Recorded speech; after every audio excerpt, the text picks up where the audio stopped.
last month I made a YouTube short titled "Would You Buy Walmart Weed?" I got a lot of feedback from that short. It kind of went viral.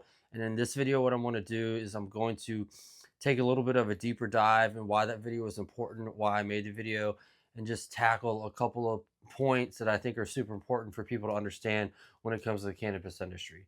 So let's get to it, guys. What's going on? My name is Chris here from Ambrosia Buds. And first and foremost, let me just get this out the way because a lot of people were asking questions about that short. If you haven't seen it, the original image that was AI generated, and I did that to make you think, and it worked because I got a lot of great comments, and we'll get into that. But first and foremost, I think it's important the reason I brought the Walmart of weed up, it, it was a catchy phrase, and somebody actually said they say it in the movie Savages too. I've never seen that movie, but the Walmart of weed already exists. And what do I mean by that?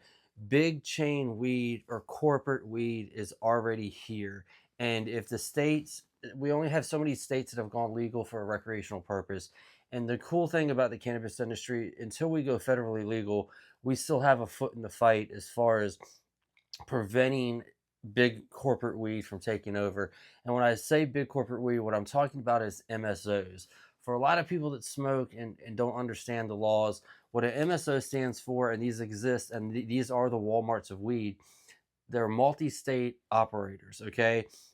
A prime example of this, and a multi state operator is a farm that is basically just waiting for the dominoes to fall in each state. I live in the state of Virginia. As of right now, Virginia does have a medical program, and I'm telling you right now, I already know this for a fact, that there are 5 pharmaceutical companies that are growing medical cannabis in the state of Virginia, that the governor is already basically saying, give me 10, I think it's 10 to $15 million, and they can automatically convert their license to retail. And that's usually what happens with the MSOs. They go into a state where there's a medical program first. They set up a huge shop. They're already compliant for a pharmaceutical level. So you know they're going to pass any state regulatory levels as far as compliance for cannabis. So they've already got their foot in they're already 10 steps ahead when it comes to the average small time grower. And you know they're already making the capital or making the revenue as far as because they have that farm. But what I think it's really important, and I'm always fighting for the small craft growers.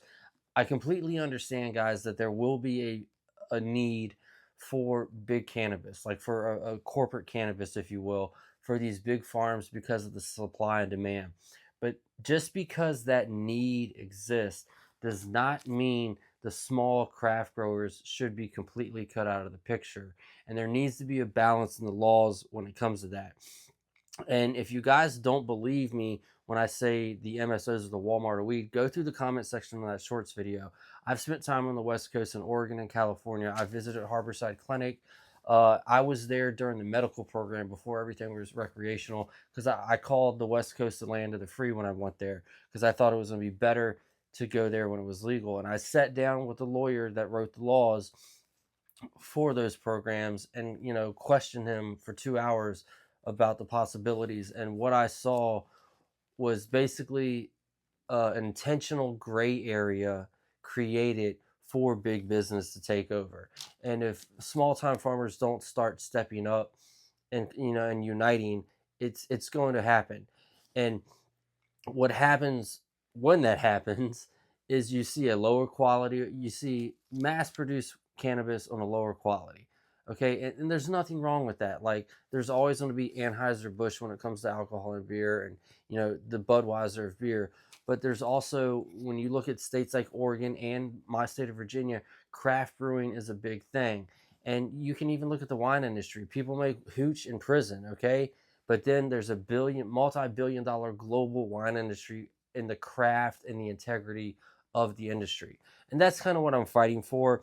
I got my notes here, so I'm just trying to, the biggest thing here is to prevent a monopoly of the cannabis industry that will destroy the small time grower. That's what Walmart does. When you look at when Walmart comes in, I know they offer job opportunities.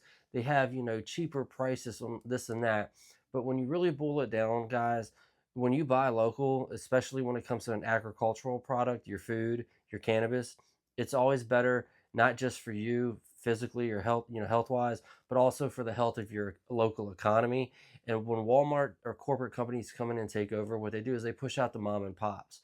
What I'm fighting for is the mom and pops and the people that have been doing this at a small scale that have a passion for quality over quantity, you know? And if the laws don't change because everybody's just copying and pasting this same Senate bill, this SB 542, and they tweak it a little bit here and there. And I've actually emailed. I'm trying to make an appointment for Abigail Spanberger's office to sit down with me and answer a couple of questions, as well as the Cannabis Control Authority for the state of Virginia, because they're the ones that are going to end up controlling regulation and compliance. And they've been around for a long time, so they should have been preventing these MSOs from taking over, but instead they're pretty much just paving the way.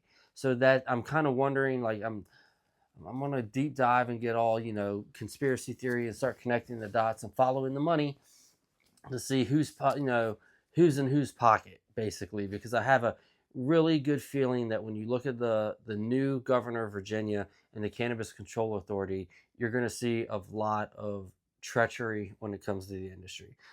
I'm not assuming that right off the bat. I'm walking into these interviews, if I get them, with an open mind.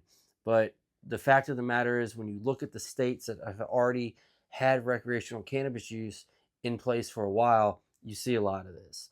And also what's happening is this gray area, because cannabis isn't federally legal, is allowing the federal government to manufacture this black market problem with cannabis. Well, the easiest way for you to eliminate the black market problem is to grip on it, federally legalize it with the right laws. But guys, the laws right now, I know legalization on the federal level sounds great, and a lot of these YouTube channels, are preaching it, and they're definitely looking at the state of Virginia because of how much money comes into the Northern Virginia area, specifically around Washington, D.C. But I'm telling, and there's a lot of soccer moms. I'm not hateful to say it. There's a lot of soccer moms getting in the cannabis industry that are sitting at home, that are drinking wine, that could be spending that wine money in Northern Virginia, that will spend it on cannabis. They're already doing it up that way because it's legal in Maryland. And the government's not going to walk away, because right now what you have to realize is that in like 2022, I think roughly the statistic, this time might not be 100% accurate, but it was roughly a 30 to 32 billion dollar revenue in the legal sale of cannabis on a recreational level. On the black market, what they could register was $100 billion that was sold that was not taxed. The federal government, when you're looking at the Minnesota fraud, the California fraud, and God knows how much other fraud that's getting sucked out of the taxpayers' pockets, the federal government is not going to leave $100 billion sitting on the table that they could put in their cookie jar. And that's why they're copying and pasting these laws, because you're going to have cannabis lobbyists just like big tobacco, big alcohol, big pharmaceutical take over. But where we're at with the cannabis industry right now, we can prevent this Walmartization of weed, if you will. Small time growers need to start uniting. I'm trying to do a co-op. I'm doing a whole list of videos. So if you haven't done so already, please subscribe to the channel and hit the notification bell, like, comment, and all that shit, because I'm trying to set up a co-op to protect the integrity of the cannabis industry in the state of Virginia. Like, imagine if moonshiners did this way back when. Just saying. I live in Appalachia, so that's kind of sticks out to me. And the reason this is happening, and in my notes I say the laws, the how and why. Okay, it was the guerrilla growers of 50, 60 years ago that got us to where we are today. But now the laws that are being written for the cannabis industry are being written for Wall Street. And in my next video, I'm going to break that down, because I don't believe a lot of average folk understand the importance of, once cannabis does become federally legal, what that plays into Wall Street. They're playing a slow game of chess, okay? And the government is a master, they're on the master level when it comes to playing chess, where the average voter is not, okay? And the way they're doing this is they are absolutely setting this up. So it looks, legalization sounds great. as far as like the average consumer, but you don't see what's going on behind the curtain. Call it the Wizard of Oz, if you will, the Wizard of Oz of weed. Uh, so you don't see what's happening on Big Wall Street, because when the banks can come in, when banks can insure cannabis industry, cannabis companies' deposits, that opens it up for IPOs, and that opens it up for stock. This is a stock market game. This is $100 billion business, if not more. I'm going to say if cannabis was federally legal, you're looking at a $300 to $350 billion business. And when they're getting caught, when the government's getting caught on all this fraud, that money's going to get cut off. So they're going to have to figure out, they're going to keep committing the fraud. So they're going to have to figure out a new revenue to generate that money in. And I really don't want to see fraud come into the cannabis industry. I know it's going to happen, but I'm going to do as much as I can to try to prevent it, at least in my state, and to, give people the knowledge to prevent it for wherever you're at too. So that's it, guys. So that was the Walmart of weed. So if you want better weed, if you want fair laws, and if you don't want to see the craft growers get cut out of the scenario and these MSOs take over, what you need to do is you need to start making a voice. You need to subscribe to the channel. Subscribe, and leave a comment. Let me know where you're at, and if you're in a state where this is already happening, please give a detailed. And I've gotten a lot of people in Canada talking about how this happened too, because a lot of people in America don't realize Canada has had cannabis federally legal for a minute. So that's a good model to look at as well. But that's it, guys. Peace, stay green, and keep growing.